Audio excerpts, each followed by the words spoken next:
As a constitution साफ साफ अगर बात किया जाए तो what is the procedure of the law making in Bharat के संविधान और भारत के देश में कानून कैसे बनता है, कोई कानून कैसे बनता है जो पार्लियामेंट में देखा जाता है और रोज नया नया न्यूज़पेपर या टीवी पे खबर आता है कि अब कानून में हुई बदलाव या कानून में अब परिवर्तन हुआ, अब ऐसा कानून हुआ। ये जो कानून बनता कैसे है, सबसे पहला तो क्वेश्चन यही है, कानून बनता कैसे। तो देखो भारत का संविधान में जो है बहुत डिटेल में मेंशन किया गया है कि भारत का कोई भी कानून कैसे बनाया जाए और भारत के संविधान को ध्यान में रखकर और बताए गए जैसा प्रोसीजर है उसी के तहत भारत में कानून बनाया जाता है। कानून बनाने का अधिकार किसको दिया गया? पार्लियामेंट।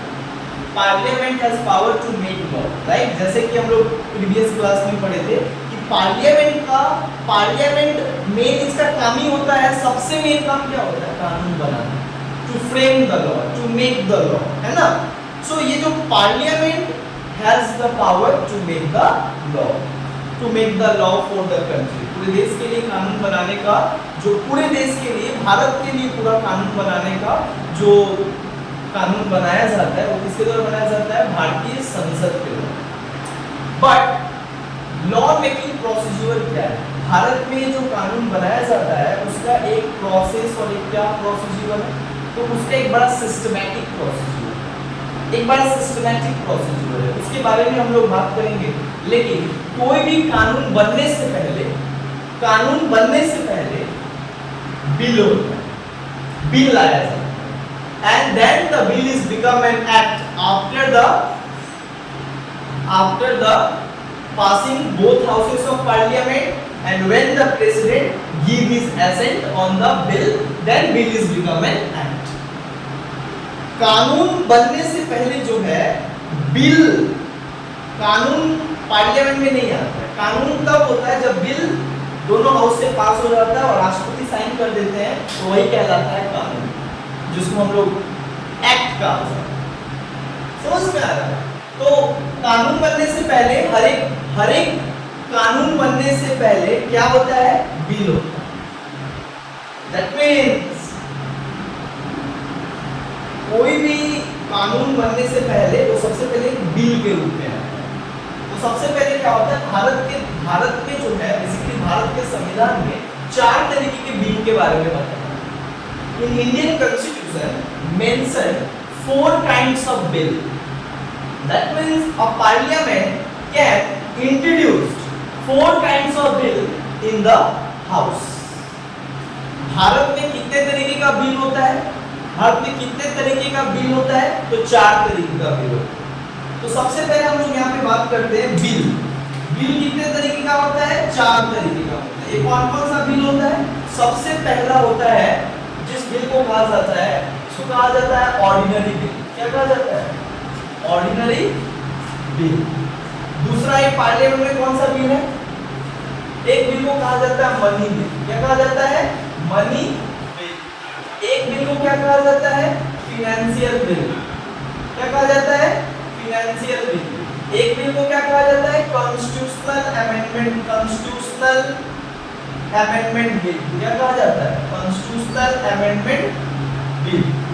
तो भारत में टोटल, भारत के संविधान में कितने तरीके के बिलों के बारे में बताया गया है? In Indian constitution the 4 kinds of bills are mentioned in the constitution of India. और कितने तरीके का है? एक है ऑर्डिनरी बिल, एक है मनी बिल, एक है फिनेंशियल बिल और एक है कॉन्स्टिट्यूशनल अमेंडमेंट बिल। अब बात आता है कि ये जो ऑर्डिनरी बिल होता है ये क्या है? ऑर्डिनरी बिल क्या होता है? कोई भी, सुन लो ध्यान दे, एक बात याद रखो, बिल से एक्ट बनने का तो बिल मतलब होता है एक नॉर्मल डॉक्यूमेंट, मतलब there is a formal document, but act का मतलब क्या होता है? Is a law. Act is equally law but bill is not equally law. समझो, ध्यान दो, बिल और एक्ट में अंतर होता है। बिल और एक्ट में क्या होता है? अंतर होता है। ठीक उसी तरीके से क्या होता है, जैसे कि तुमको पता है एडमिशन रिसिप्ट और टीसी में अंतर होता है। समझ में आ रहा है?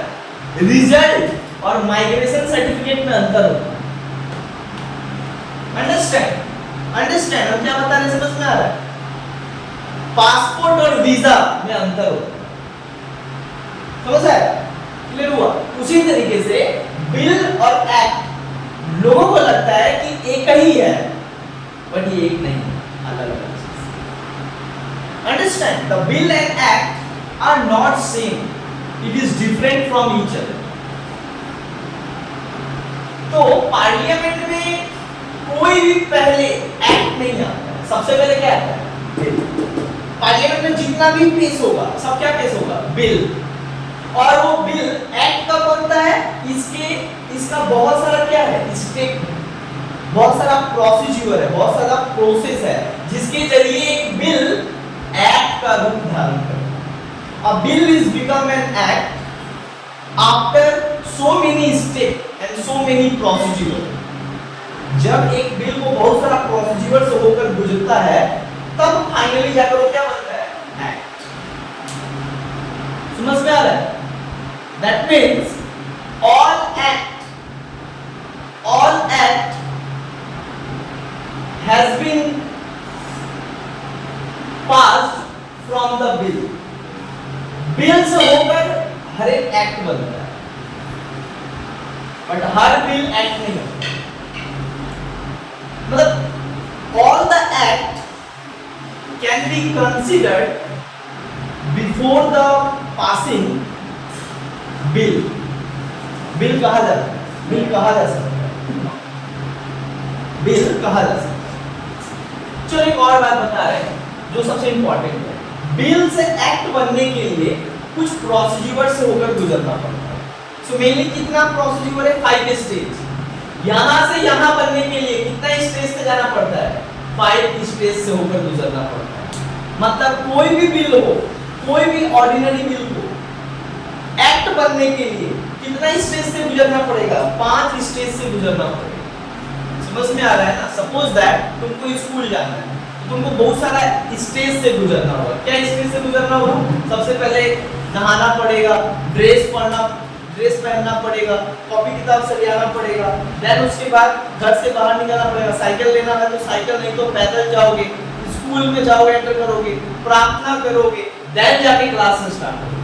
समझ में आ रहा है? उसी तरीके से एक बिल को एक्ट बनने में कुछ स्टेप से होकर गुजरना पड़ता है, कुछ प्रोसीजर से होकर गुजरना पड़ता है। और मेनली कितना स्टेज से गुजरना पड़ता है? 5 स्टेज। मतलब एक बिल को एक्ट बनने के लिए, कानून बनने के लिए 5 जगहों से गुजरना पड़ता है, 5 स्टेज से होकर गुजरना पड़ता है। और मेनली बिल कितने तरीके का होता है? How many types of bill? There are 4 types of bill. 4 तरीके का बिल होता है हमारे देश में। Ordinary bill, money bill, financial bill, constitutional amendment bill.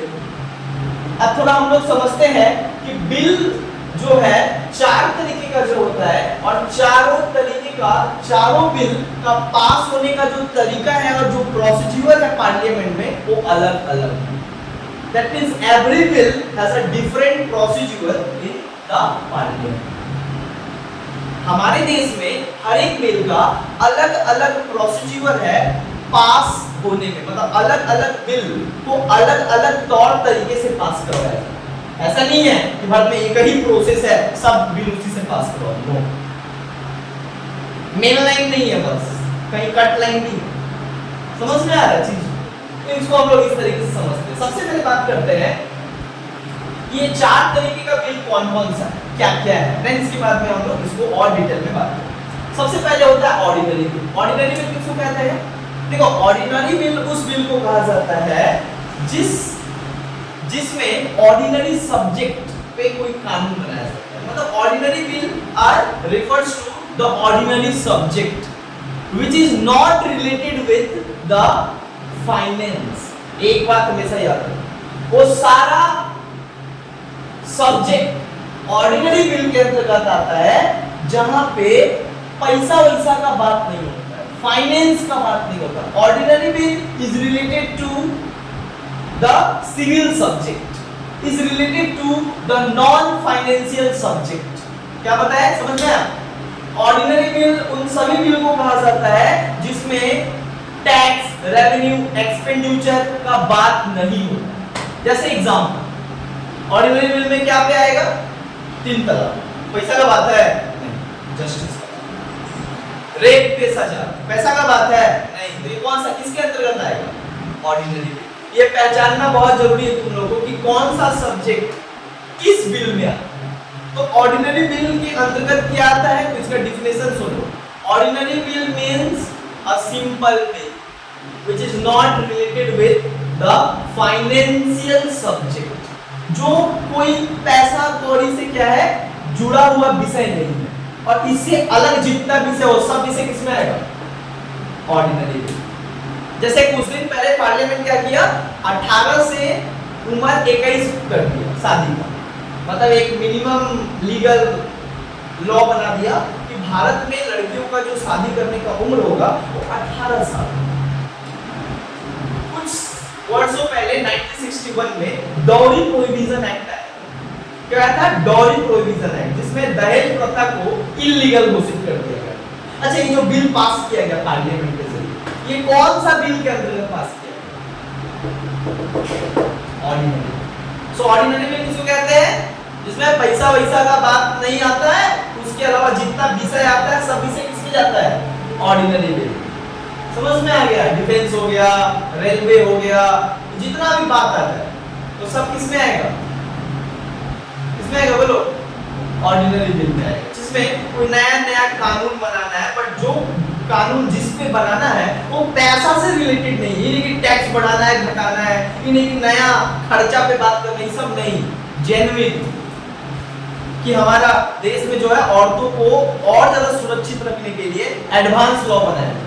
Rape के जो दोषी उनको ज्यादा सजा देने के लिए एडवांस लॉ बनाया, जो अभी बनाया पार्लियामेंट बोल रहे हैं, वेस्ट बंगाल स्टेट लेजिस्लेचर बनाया ना, कि जो रेप होगा, जो रेप के जो ये होंगे उनको 1 महीना के अंदर सजा दिया जाएगा। West Bengal board, West Bengal state legislature बनाया। ये कौन सा बिल?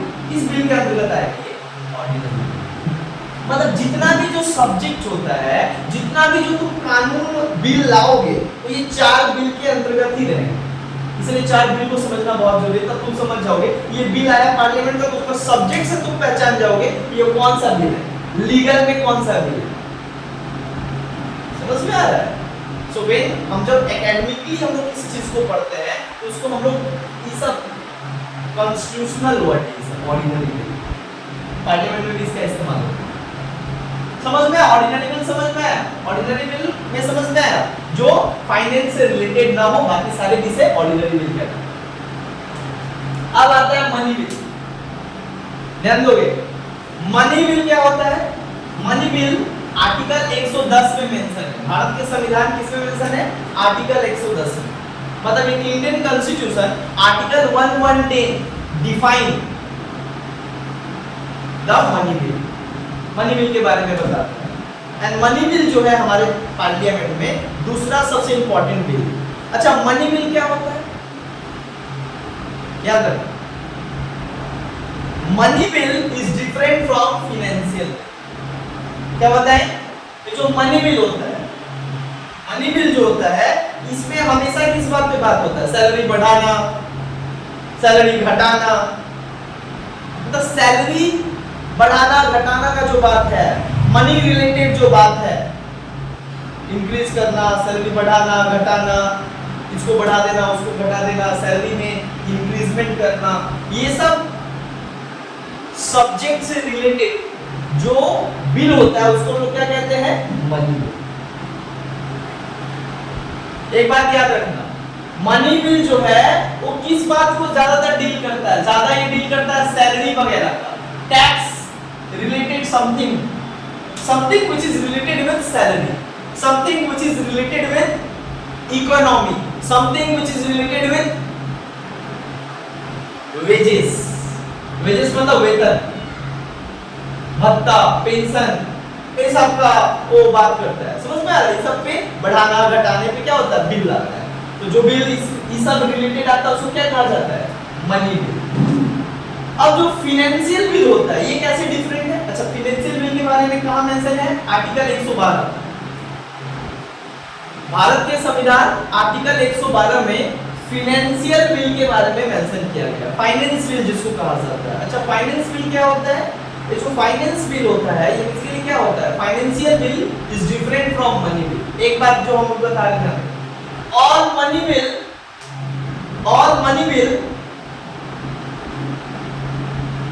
सारा जो मनी बिल है, मतलब जितने जो मनी बिल है, हो सकता है कि वो फाइनेंशियल बिल हो। मतलब all money bill are financial bill, but all financial bill are not money bill. क्या बोले आप? All money bill are financial bill, but all financial bill are not money bill. थोड़ा इसमें क्लास है, समझो तो तुमको समझ में आएगा। Financial bill mainly deal with budget, annual budget. हर एक साल क्या होता है हमारे देश में? बजट पेश होता है। तो बजट जो पेश होता है, वो बजट में मेनली क्या होता है? टैक्स और क्या होता है? टैक्स और क्या होता है? एक्सपेंसेस। भारत सरकार कितना खर्चा करेगा, अब भारत सरकार इसके ऊपर टैक्स बढ़ाएगा, घटाएगा, इनकम टैक्स, तो जीएसटी, तो दिस, तो दैट। सो ये जो रिलेटेड सब्जेक्ट है उसको क्या कहा जाता है? अलग उसको बिल बनाया गया, इसका नाम क्या है? Financial bill.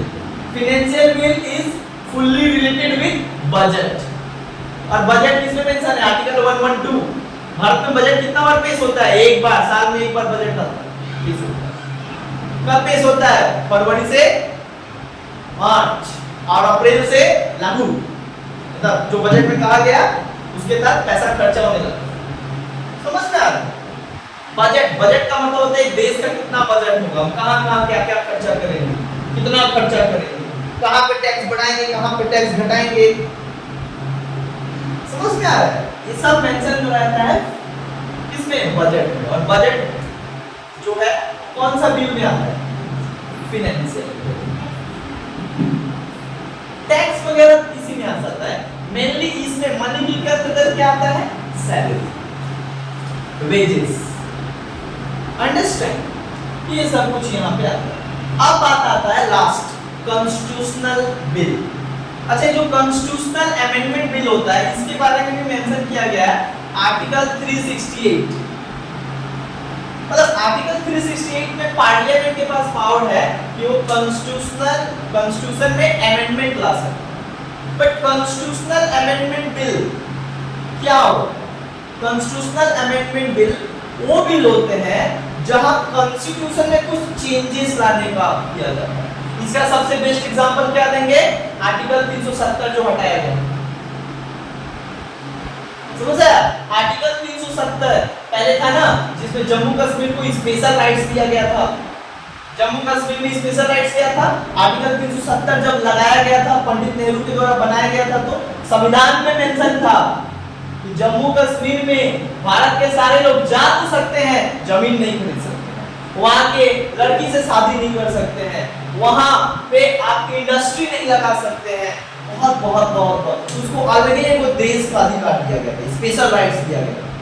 अलग ही उसके देश में वो उसका खुद का झंडा होता था, उसका खुद का एक नेशनल सॉन्ग होता था, नेशनल एंथम होता था। बट 2019 में मोदी सरकार क्या किया? 370 आर्टिकल लाकर इसको हटा दिया। मतलब संविधान में था, उसको वहां से हटा दिया। तो संविधान में हटाने का जब हम लोग कोई बात आता है तो वो कौन सा बिल के अंतर्गत आता है? Constitutional amendment. मतलब way you introduce a bill to amend the constitution, so that kind of bill came under the constitutional amendment bill. समझ में? इसका एग्जांपल तुमको समझ में है? 370 आर्टिकल क्लियर हुआ? 370 आर्टिकल संविधान में था ना, संविधान में उसको हटाने के लिए बिल लाया गया। क्लियर हुआ ना? यहाँ पे समझ में? तो चार को बिल समझ में? Ordinary bill, money bill, financial bill and constitutional amendment bill. आगे बढ़ो, समझ में आया? अब जो है ये जो चार बिल है, इसमें हम लोग आज बेसिकली ऑर्डिनरी बिल को समझते हैं कि how ordinary bill become an act. मतलब ऑर्डिनरी सब्जेक्ट, और ऑर्डिनरी बिल के अंतर्गत आने वाले जितने भी विषय हैं वो कैसे कानून बन सकता है, मतलब how ordinary bill become an act. तो अब हम लोग यहाँ पे जानेंगे कि हमारे संविधान में जो है किस तरीके का प्रोसीजर है कोई भी बिल पास करने, but every bill has a different procedure mention in Indian constitution. हर एक बिल का अलग अलग तौर तरीका है पास करवाने का, जो कि हमारे भारत के संविधान में बखूबी बोला गया है। क्लियर? चलो ऑर्डिनरी बिल। ऑर्डिनरी बिल जो है वो बेसिकली किसमें मेंशन है हमारा, आर्टिकल 107, आर्टिकल 108, मतलब मेनली समझो तो आर्टिकल 107। आर्टिकल 107 में जो है ऑर्डिनरी बिल के बारे में बताया गया। अच्छा, ऑर्डिनरी बिल के बारे में क्या है, ऑर्डिनरी बिल उस बिल को कहा जाता है जो फाइनेंशियल सब्जेक्ट नहीं होता है। बाकी सब सब्जेक्ट किसमें आता है, ordinary bill, except financial subject, मतलब all the non financial subject came under the ordinary bill. Non financial मतलब जो कि फाइनेंशियल ना हो, समझ में, जो पैसा से जुड़ा हुआ ना हो। तो जो ऑर्डिनरी बिल होता है, ऑर्डिनरी बिल के बारे में कहा गया है कि each and every ordinary bill, each and every ordinary bill has become an act through the 5 stages. 5 stages से होकर गुजरना पड़ेगा, तब जाके कोई ऑर्डिनरी बिल क्या बनेगा, एक्ट बनेगा। मतलब ऑर्डिनरी बिल को एक्ट बनने के लिए, एक्ट मतलब कानून बनने के लिए, बिल को कानून बनने के लिए कितना प्रोसेस से गुजरना पड़ेगा, 5 स्टेज से होकर गुजरना। समझ सर? अब ये 5 स्टेज क्या क्या है अभी बताओ। अच्छा, एक और, ऑर्डिनरी बिल पार्लियामेंट में पास करने के लिए और पार्लियामेंट में लाएगा, ordinary bill can be introduced by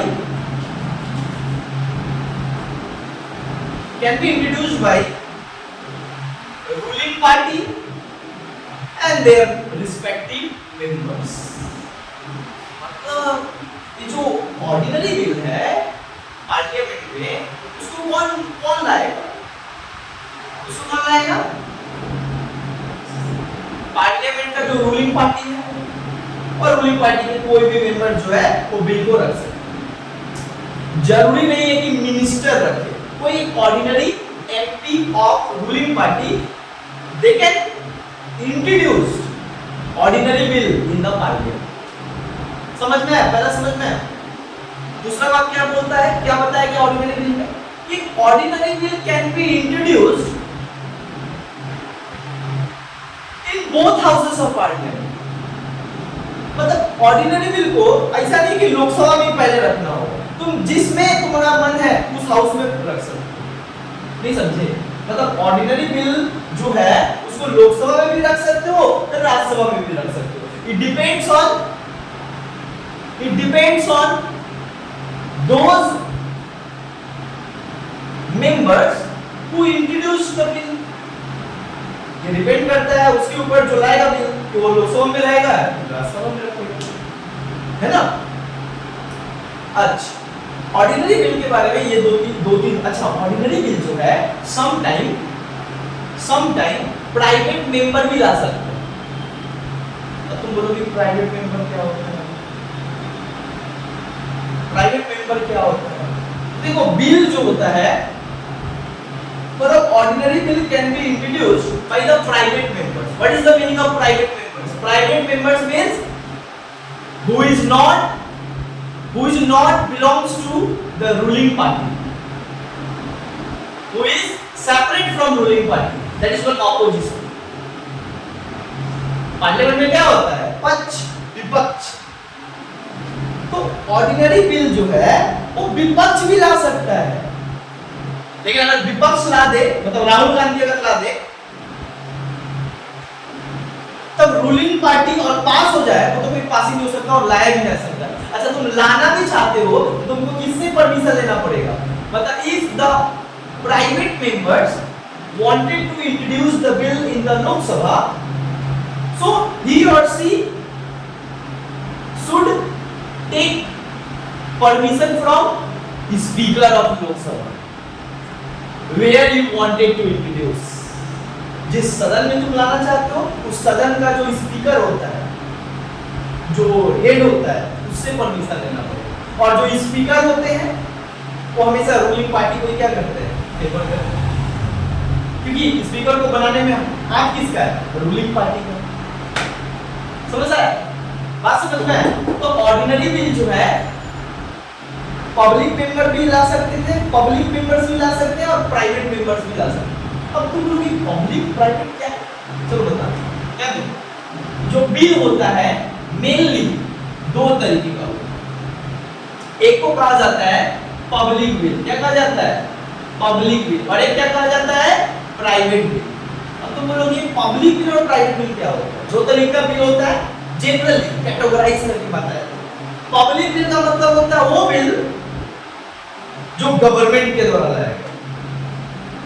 public bill are those bill which has introduced by the ruling party either government of country. तो हमारा गवर्नमेंट कौन है, रूलिंग पार्टी है, जो है बीजेपी है, एनडीए गवर्नमेंट है। तो एनडीए जब लाएगा कोई बिल तो उस बिल को क्या कहा जाएगा, पब्लिक बिल, पब्लिक बिल। और प्राइवेट बिल किसको कहा जाएगा, when the bill is introduced by the opposition party, in that time the bill is called private bill. क्योंकि प्राइवेट बिल प्राइवेट इंसान लेकर आ रहा है, वो तो सरकार में नहीं है। Yes, opposition party is the part of government but not the is the part of government. Opposition party तो पार्ट होता है ना, लेकिन ऑपोजिशन पार्टी रूलिंग पार्टी का सदस्य नहीं। समझ आया? क्योंकि पार्टी वाज डिफरेंट। अब समझ में आया? अब बताते हैं 5 स्टेज कैसे होते हैं। फर्स्ट स्टेज, सबसे पहले क्या होता है, 5 स्टेज।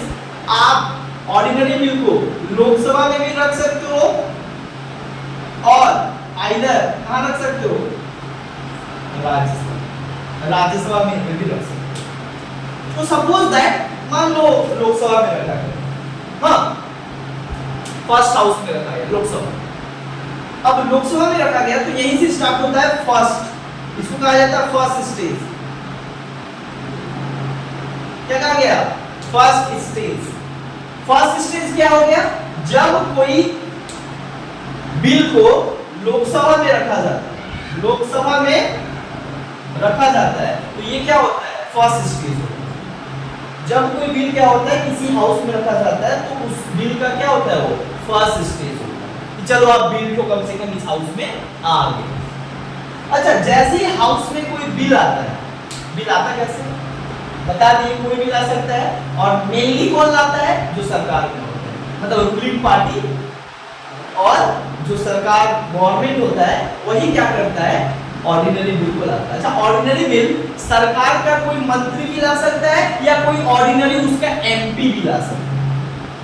समझ में आ रहा है? इसमें कोई ये नहीं है कि मंत्री को लाना होगा, नहीं, कोई आम संसद भी ला सकता है जो रूलिंग पार्टी से बिलोंग करता है। समझ आया? तो जैसे ही वो रूलिंग पार्टी लोकसभा में कैसे होता है बिल, मान लो यहां से स्टार्ट होता है, ये तो हो गया फर्स्ट स्टेज जब लोकसभा में रखते। अब लोकसभा में रखने के बाद बिल यहां पे स्टार्ट होता है प्रोसेस। क्या होता है, इस बिल को लोकसभा में रखने के बाद 3 चरण से होकर गुजरना पड़ता है। पहला चरण है फर्स्ट रीडिंग। क्या होता है, फर्स्ट रीडिंग। अब तुम बोलोगे फर्स्ट रीडिंग क्या होता है, सुनो। जब बिल लोकसभा में रखा जाता है और जिस टाइम रखा जाता है और जो लेकर आता है बिल को, कि हम चाहते हैं, चलो एक एग्जांपल ले लेते हैं कि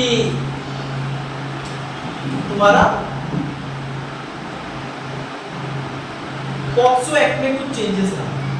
पॉक्सो एक्ट एक तरीके का क्या है, मतलब चाइल्ड रेप पे जो है कानून बनाया गया भारत सरकार द्वारा, तो उसमें थोड़ा चेंजेस लाना।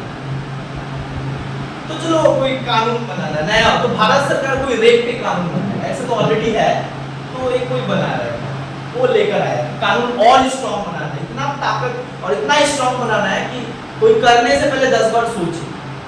तो ये जब चीज लाया गया तो अब इसको लाने वाला होगा वो क्या करेगा, फर्स्ट रीडिंग जो इसको लेकर आएगा बिल को, वो क्या करेगा, पहले आके लोकसभा में रखेगा और लोकसभा में रख के क्या करेगा, पहले पूरा सदन को तो बताना पड़ेगा ना कि हम अरे भाई देश के लिए कानून ला रहे हो, तो देश को तो पता होना पड़ेगा।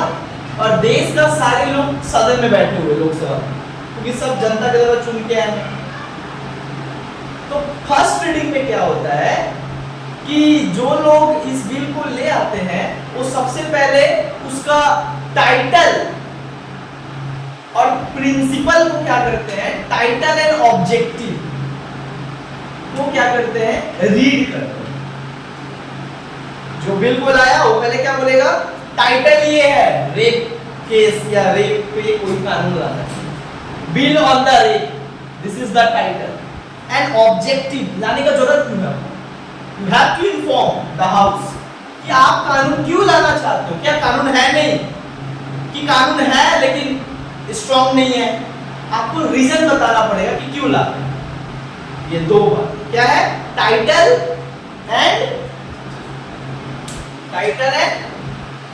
ऑब्जेक्टिव, टाइटल एंड ऑब्जेक्टिव, ये जो है ये फर्स्ट रीडिंग है। टाइटल एंड ऑब्जेक्टिव आकर एक व्यक्ति कहा, अच्छा जब वो आकर कहेगा तब ना सबको पता चलेगा, सारे सदन को पता चलेगा। अच्छा सदन को पता चला, जिसके लिए ला रहे उनके लिए, ला किसके लिए ले रहे हो, सारे भारत के जितने भी औरत हैं, जितने भी सारे भारत में जितने भी जो वुमेन्स हैं उनके लिए लाया जा रहा है, तो उनको तो पता चलना चाहिए कि सरकार हमारे बारे में कुछ लाया है, हमारे को प्रोटेक्ट करने के लिए कुछ लाया है हमको, उनको कैसे पता चलेगा। इसी फर्स्ट रीडिंग में क्या होता है, वो जो बिल का सॉफ्ट कॉपी है, बिल जो आया है वो बिल को कहा जाता है gadget of India, gadget of India. इसी में क्या होता है, gadget of India, gadget of India में वो बिल छपाता है। गैजेट का मतलब क्या होता है, गैजेट का मतलब होता है all the newspaper, all the social media, all the press media, all the print media, television, सब जगह। अब जैसे बिल आया सब जगह वो आया, सरकार ने ये बिल लाया, सरकार ने वो बिल लाया, इससे क्या होगा, जो पेपर पढ़ता है उसको पता चलेगा, जो टीवी देखता है उसको पता चलेगा, पूरे देश भर में क्या होगा, पता चलेगा कि सरकार इसके लिए ये बिल लाया, जिससे आम लोगों का ओपिनियन जाना जा सकता है कि वो क्या सोचते हैं, कि सरकार अच्छा काम कर रहा है कि क्या कर रहा है, समझ में आ रहा है। और यही चीज को कहा जाता है this is the first reading of bill. यही क्या होता है, बिल का पहला रीडिंग होता है, जहां पे बिल के बारे में पढ़ा जाता है, गैजेट में प्रकाशित किया जाता है, बस इतना ही होता है फर्स्ट रीडिंग। ये क्या होता है, फर्स्ट रीडिंग। जैसे ही कंप्लीट होता है, जैसे ये कंप्लीट होता है तो फर्स्ट रीडिंग के बाद आता है सेकेंड रीडिंग। क्या आता है, सेकेंड रीडिंग, सेकेंड रीडिंग आता है। अच्छा सेकेंड रीडिंग में क्या होता है, देखो बिल पहले फर्स्ट रीडिंग में आता है, अब क्या होता है, जैसे ये दो काम हो गया उसके बाद होता है सेकेंड रीडिंग। सेकेंड रीडिंग में क्या होगा, सेकेंड रीडिंग में ये होगा कि अब जो है जब दूसरा दिन बैठेगा सदन का, उस दिन क्या होगा कि जो रूलिंग पार्टी है, जो बिल लाया है और इतना जो मोटा बिल है कि ये चेंजेस करेंगे, ये करेंगे, वो सब बिल को क्या करना पड़ेगा, सेकेंड रीडिंग में you have to distribute the soft copy of the bill to all the members of house। उस सदन में जितने लोग बैठे हुए हैं उन सभी को क्या देना पड़ेगा, बिल को प्रिंट करके देना पड़ेगा कि देखो हम ये ला रहे हैं और ये चेंजेस करना होगा, तब ना पूरे देश और पूरे सदन के सारे सदस्यों को पता चलेगा कि हाँ पार्लियामेंट ये चेंज करना चाहता है, तब ना वो अपना ओपिनियन बता सकता है, तब ना वो डिबेट कर सकता है, ये अच्छा होगा, ये खराब होगा, दिस होगा, दैट होगा। यही तो होता है debate. Debate is very positive and healthy things for the any law and for any democracy. Debate नहीं होगा ना तो चीज तो कहीं ना कहीं ज्यादा खराबी होगा, लेकिन डिबेट जब हो जाएगा तो चीज तो क्या हो जाएगा, प्योर हो।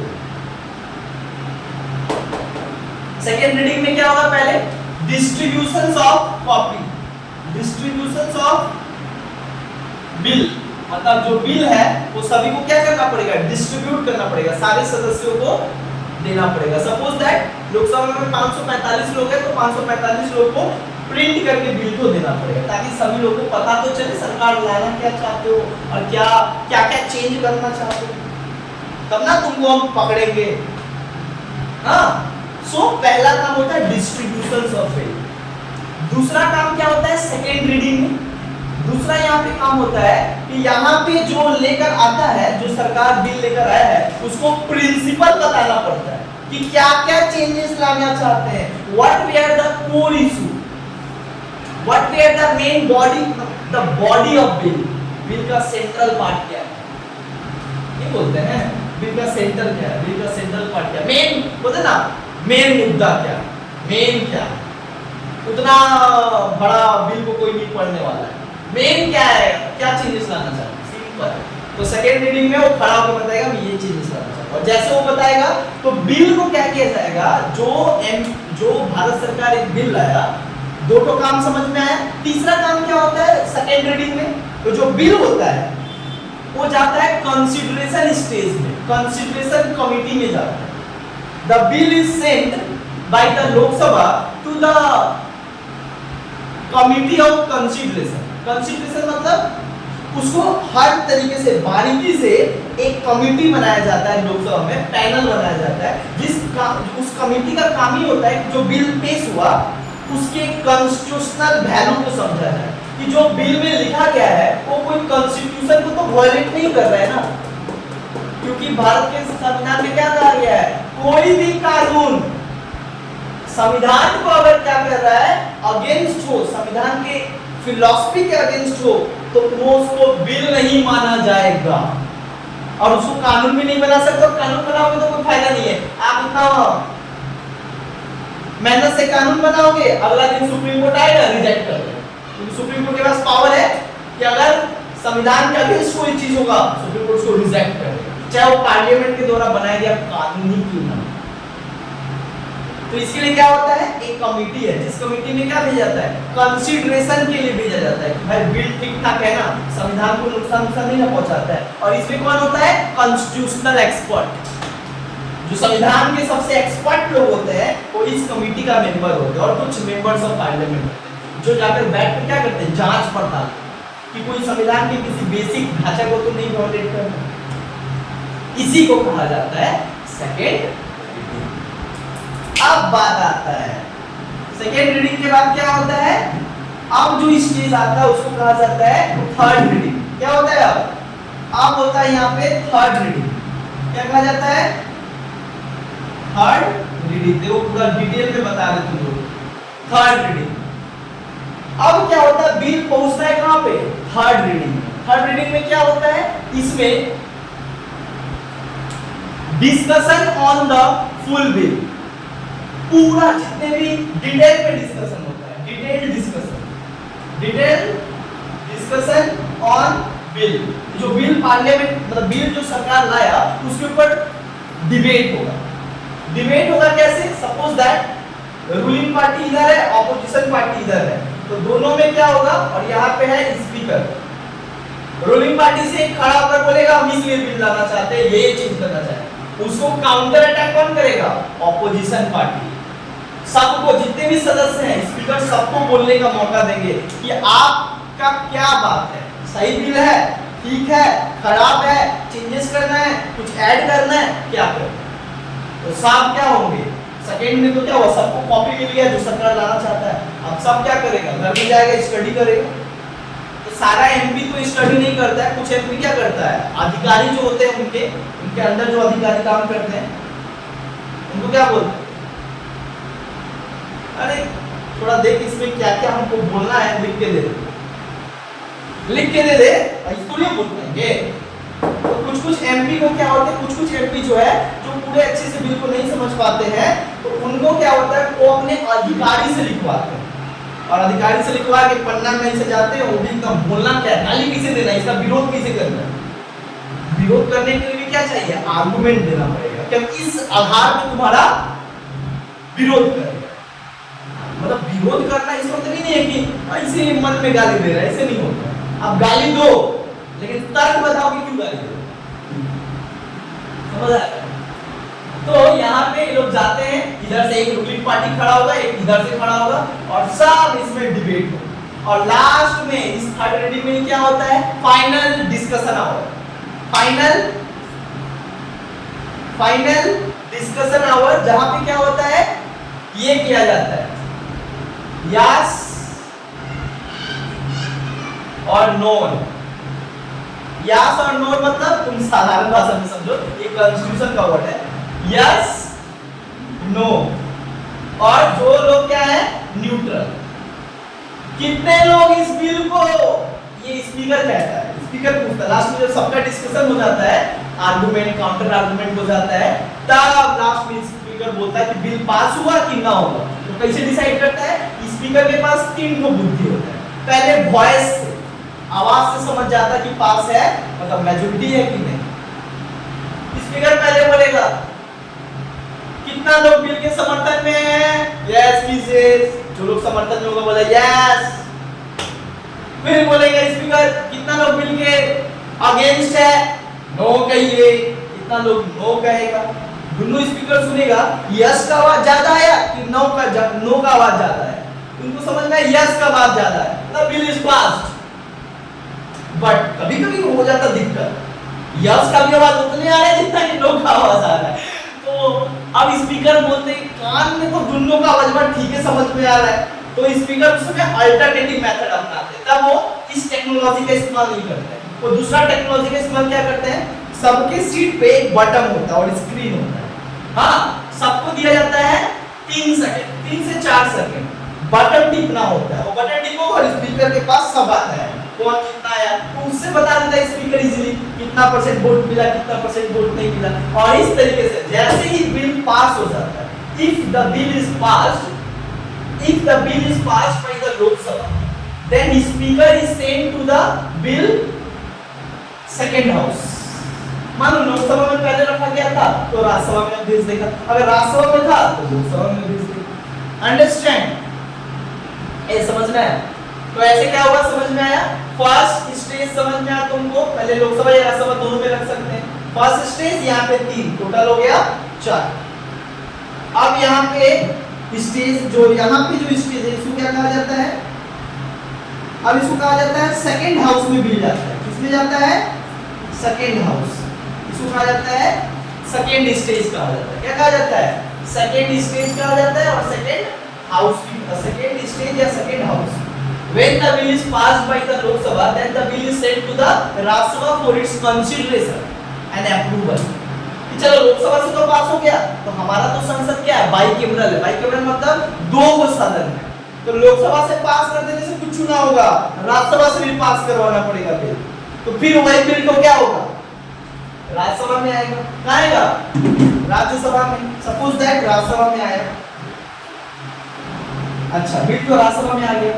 अब राज्यसभा में भी क्या होता है, फिर वही first reading, second reading, third reading. क्योंकि राज्यसभा वाले को तो पता नहीं है क्या है क्या नहीं है, क्योंकि राज्यसभा का मेंबर अलग होते हैं, लोकसभा का मेंबर अलग होते हैं। हम पढ़ाएंगे नेक्स्ट क्लास, हम पढ़ाएंगे कि comparison between Lok Sabha and Rajya Sabha. हां, which house is more powerful, whether Rajya Sabha और लोकसभा, वहां भी पढ़ाएंगे तो और क्लियर हो जाएगा। चाहिए जैसे ही राज्यसभा में क्या होता है, बिल रखा जाता है, तो वहां पे भी ये सेम मेथड होता है। क्या होता है, फर्स्ट रीडिंग, फिर क्या होता है सेकेंड रीडिंग, फिर क्या होता है थर्ड रीडिंग। तो हम फिर से नहीं बता रहे कई चीज, ठीक है ना। यहाँ पे फिर वही होता है। फर्स्ट रीडिंग में क्या होता है, टाइटल ऑब्जेक्टिव बताना पड़ता है। सेकेंड रीडिंग में क्या होता है, सेकेंड रीडिंग में फिर क्या होता है, सारा प्रिंट करके देना पड़ता है सारे मेंबर को। फिर सेकेंड रीडिंग में क्या होता है, कंसिडरेशन स्टेज में जाता है, वहां पे भी कमेटी है राज्यसभा का। एंड देन उसके बाद जब हो जाता है तो थर्ड स्टेज में क्या होता है, फुल डिस्कशन होता है, ऑपोजिशन रूलिंग पार्टी डिबेट, वहां भी तो ऑपोजिशन है। फिर क्या होता है, लास्ट में डिबेट होता है, फाइनल आवर होता है, यस और not if the bill is passed by the Rajya Sabha. हां, चलो एक दिन डिबेट करवा देंगे। तो थर्ड जो रीडिंग होता है, थर्ड रीडिंग में क्या होगा, यहाँ पे होगा कि बिल पास हुआ कि नहीं पास हुआ। यहाँ पे बिल पास हुआ कि नहीं पास हुआ, देखो the Rajya Sabha possess 4 power on the ordinary bill. Rajya Sabha के पास 4 पावर है ऑर्डिनरी बिल को लेकर। क्या क्या पावर ये तो समझ में आया थर्ड रीडिंग। अगर मान लो राज्यसभा के पास क्या क्या पावर है इससे तुम और क्लियर समझ पाओगे। राज्यसभा के पास क्या पावर है ऑर्डिनरी बिल को लेकर। क्या ऑर्डिनरी बिल को राज्यसभा लटका सकता है? देखो 4 पावर है राज्यसभा के पास। Rajya Sabha has 4 power in regarding the ordinary bill. क्या है? पहला हम डायरेक्ट बोल दे रहे हैं, मतलब ही में एसेंट द बिल। वो क्या कर सकता है? बिल को पास कर सकता है, मतलब वो पास कर सकता है। पास हो गया तो कोई दिक्कत ही नहीं है, बट वो क्या कर सकता है? ही में रिजेक्ट द बिल। अगर राज्यसभा को लगता है कि पूरा बिल एकदम फालतू है तो राज्यसभा उसको क्या कर सकता है? डायरेक्ट रिजेक्ट, मतलब नो। समझ आया? नो। तीसरा पावर क्या है राज्यसभा के पास? राज्यसभा बोल सकता है कि ये बहुत जल्दीबाजी में तुम लोग कानून बनाया है, फिर से क्या बना, कुछ गलती है इसमें। मतलब राज्यसभा क्या कर सकता है? पुनः विचार करने के लिए लोकसभा में फिर बिल भेज सकता है, जहां से आया वहां से चल जाओ, अब फिर से देखकर फिर से आओ। नहीं समझे? तो ये तीसरा पावर है, इसको क्या कहा जाता है? Reconsideration. Rajya Sabha can send the bill to the Lok Sabha for his reconsideration. Reconsideration मतलब पुनः विचार करके आओ, कुछ इसमें गलती है, बहुत जल्दीबाजी में बनाया हो, मतलब रिकंसिडरेशन में डाल सकता है। समझ में आ रहा है? भेज सकता है लोकसभा में। और चौथा क्या है? राज्यसभा के पास पावर है कि राज्यसभा इस बिल को अटका सकता है। अटका सकता है मतलब ना यस कह रहा है, ना नो कह रहा है, ना रिकंसिडरेशन के लिए भेज रहा है। क्या कर रहा है? छोड़ दो, बिल में कुछ बोल ही नहीं रहा है, ना पास, ना रिजेक्ट और ना रिकंसिडरेशन। इसी को कहा जाता है क्या? डीम्ड करके रख देना, डेडलॉक। इसको क्या कहा जाता है? This power is called deadlock. when Rajya Sabha has not take any decision on the bill, this condition is called the deadlock bill। और ये डेडलॉक बिल मतलब क्या होता है? बिल को छोड़े देता है, कुछ नहीं करता है।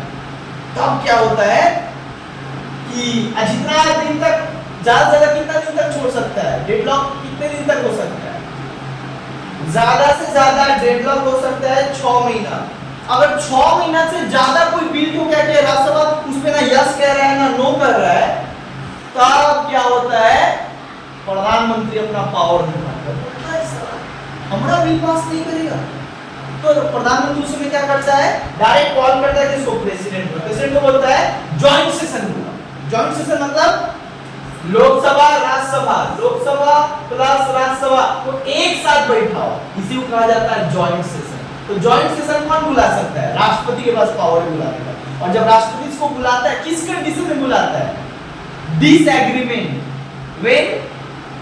when the disagreement arises between two houses on particular bill। जब किसी बिल पे दो सदनों के बीच मारामारी है, दो सदनों के बीच किसी भी मारामारी, मतलब मत समझना मारामारी हो गया, मतलब मारामारी क्या मतलब होता है? एक तरीके का पहले एक तरीके का डिसएग्रीमेंट दोनों के बीच है, दोनों के बीच एक तरीके का टकरावट है किसी बिल को लेकर। उस समय इस बिल को सॉल्व करने के लिए प्रेसिडेंट लोकसभा राज्यसभा को एक साथ बैठक बुलाता है, जिस बैठक को कहा जाता है जॉइंट सेशन ऑफ पार्लियामेंट। क्या कहा जाता है? Joint session of parliament. And joint session of parliament can be summoned by president, but इसको प्रेसाइड कौन करेगा? इस मीटिंग को देखने कौन करेगा?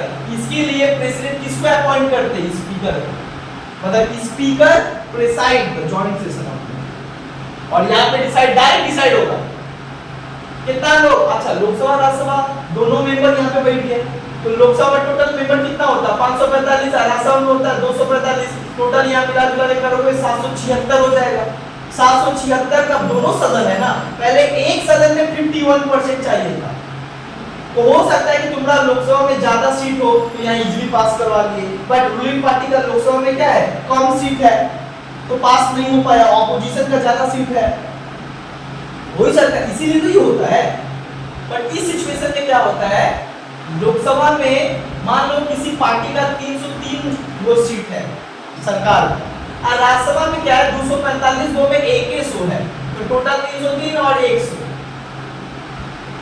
टोटल हो गया 776 दोनों मिला के। बट चाहिए कितना? 776 का 51%, तो 776 का 51% कितना होगा? ज्यादा से ज्यादा अगर तुम यहाँ पे जोड़ो कितना होगा? 350, 350 कितना होता है? 700, यहाँ पे 776 है, कितना हो ज्यादा से ज्यादा होगा तो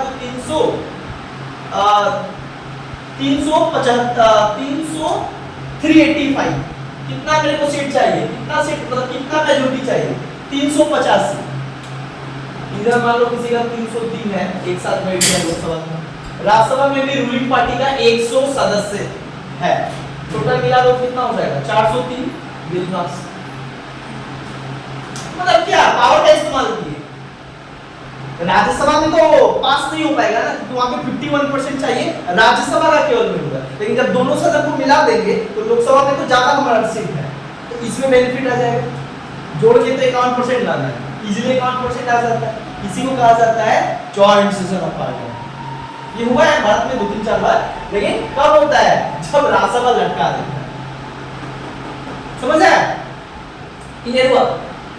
चलो अब क्या होता है लास्ट, ये समझ में आया। पहले लोकसभा में पेश हुआ तो लोकसभा में first reading, second reading, third reading, फिर राज्यसभा में गया first reading, second reading, third reading. If the Rajya Sabha pass the bill, if the Rajya Sabha pass the bill and send to the president, Rajya Sabha से अगर बिल पास हो गया तो कहां direct जाएगा?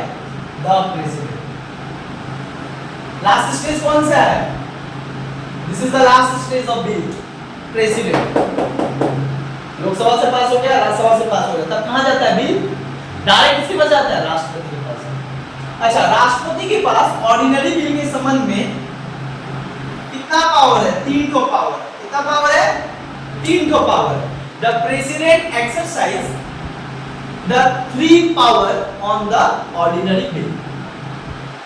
He may accept the bill. He may accept the bill. ये क्या कर सकते हैं? साइन कर देंगे। If the president sign on the bill, then the bill is passed. और when the bill is passed, when the bill मतलब जब बिल पे राष्ट्रपति का सिग्नेचर चल जाता है, उसी टाइम पे वो बिल का नाम चेंज होकर क्या हो जाता है? एक्ट। समझ आया? How will become an act? This is a long process. Now, he may accept the bill. अच्छा, accept कर ली तो कोई दिक्कत नहीं, कानून बन जाएगा। लेकिन इनके पास क्या पावर है? He may reject the bill. Reject the bill का मतलब राष्ट्रपति को लगा कि बिल खराब है, गलत है, तो क्या कर सकता है? रिजेक्ट कर सकता है। लेकिन राष्ट्रपति को रिजेक्ट नहीं कर, क्योंकि राष्ट्रपति को बनाया किसने? Ruling party. तुमको बनाया क्यों है? बिल पास करने के लिए, साइन करने के लिए। तुम्हारा काम ही क्या है? देश का राष्ट्रपति का काम ही क्या है? बिल पे सिग्नेचर डालने के लिए, ये करने के लिए। और अगर वो ऑर्डिनरी बिल को पास नहीं करते हैं, सरकार रूलिंग पार्टी बनाया बिल, लोकसभा से पास करवाया, राज्यसभा से पास करवाया, और रूलिंग पार्टी का ही कौन है? प्रेसिडेंट है। अगर वो साइन नहीं कर रहा है, अगला दिन प्रेसिडेंट गायब। क्या लगता है? देश का प्रधानमंत्री की बहुत पावर होता है। बोलता ठीक है, आप साइन ना करेंगे ना तो अभी इस सीट पे रहने का जरूरत नहीं, किसी और को मजा आया। इस तरीके से देखो, राष्ट्रपति जिसका जो पार्टी होता है उसका राष्ट्रपति होता है, और वो कभी बिल को रिजेक्ट नहीं करता। इससे क्या समझ में आ रहा है? सही समझ में आ रहा है? प्राइम मिनिस्टर जिसको बनाया है राष्ट्रपति, तो उनके लिए ही काम करेगा। पॉलिटिक्स ऐसे समझो कि वे रिजेक्ट द बिल। राष्ट्रपति रिजेक्ट भी कर सकता है, लेकिन होता नहीं है। अच्छा, तीसरा पावर क्या है? ही may send the bill for reconsideration to both houses.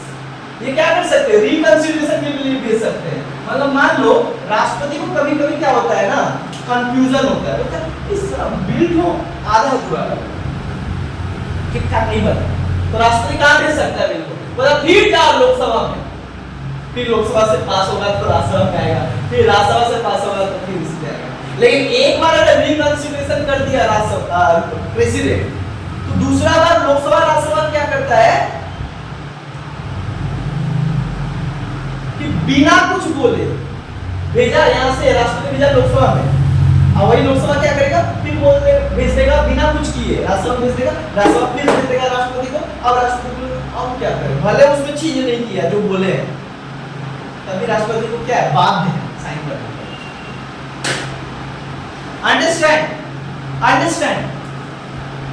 That is how a bill is become an act. ये हम ऑर्डिनरी बिल समझ, नेक्स्ट क्लास में हम मनी बिल समझाएंगे। मनी बिल का प्रोसेस अलग है, मनी बिल का प्रोसेस अलग है कानून बनाने मतलब कानून बनने का। अच्छा एक और चीज यहीं पे हम समझा देंगे छोटा में, बहुत इंपॉर्टेंट है, अब तुम समझ आ जाएगा। बिल वर्सेस एक्ट में क्या डिफरेंस है। बिल जो है, एक बिल, कोई भी कानून पहले, कानून बनने से पहले क्या होता है, बिल। और कानून कब बनता है, जैसे राष्ट्रपति का signature. When president sign on the bill is become an act.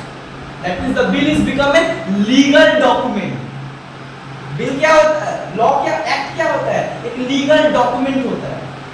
But क्या बिल एक लीगल डॉक्यूमेंट होता है, no, this is not a legal document, this is a formal document which is under the consideration of parliament. Parliament में अगर कोई bill अभी तक चल रहा है, राष्ट्रपति का सिग्नेचर नहीं है, तब तक उसको क्या कहा जाता है, बिल। जैसे राष्ट्रपति का सिग्नेचर हो जाता है, बिल को क्या कहा जाता है, और जैसे एक्ट बनता है, कानून लॉ लागू हो गया देश में, उसके अनुसार सब कुछ होने लगेगा। अंडरस्टैंड, समझ में आया, दोनों का मतलब समझ में आया, बिल और एक्ट में। तो ये हमारा कंप्लीट हो गया। नेक्स्ट क्लास हम लोग मनी बिल